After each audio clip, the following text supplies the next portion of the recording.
You know, everybody wants to be happy. So why isn't everybody happy? The obvious answer is it's not easy. And one of the single biggest obstacles to being happy is that people naturally compare themselves to other people and assume nearly all of them are happier than they are. This is a big problem.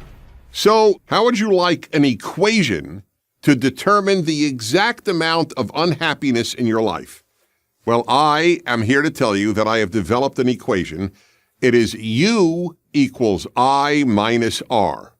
U is unhappiness, I is image, and R is reality.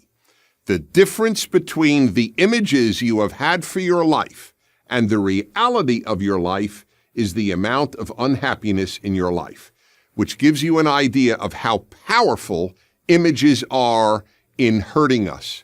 It's inevitable. Everybody has an image. As you grow up, you imagine what life will be when you get older. I had very, very powerful images, if I may be personal, and it'll help here to be personal because I have gone through this. I imagined that I would be happily married, never divorced, have 4 perfect children sitting around the table discussing politics and theology at every meal. Well, it didn't quite turn out that way. I was divorced. I was divorced with a child. And my kids didn't always want to talk about theology and politics. Sometimes they didn't want to talk at all. Sometimes they wanted to talk about sports or about music that I couldn't stand. Now, I had to realize very early in my life that I would either have to abandon my image or I would be miserable the rest of my life. And this is true for just about everybody. Very few people live out the image that they had assumed their life would follow and become.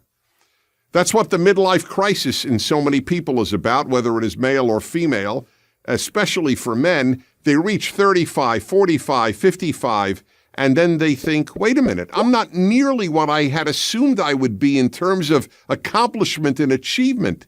I thought I would be the CEO. I thought I would be a president. I thought I'd be the president of the United States. I thought I would be earning this amount of money. I thought I would be one of the most respected members of my community.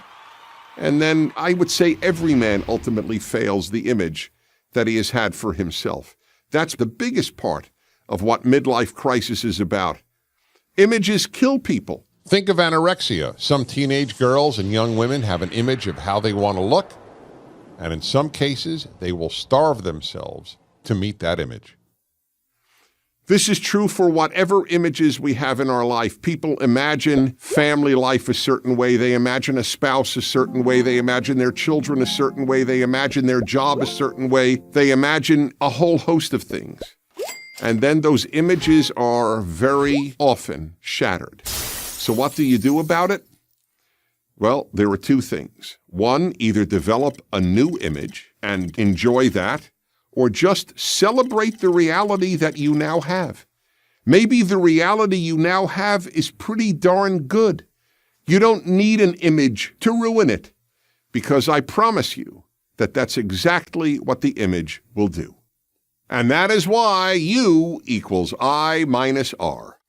Unhappiness equals image minus reality. I'm Dennis Prager.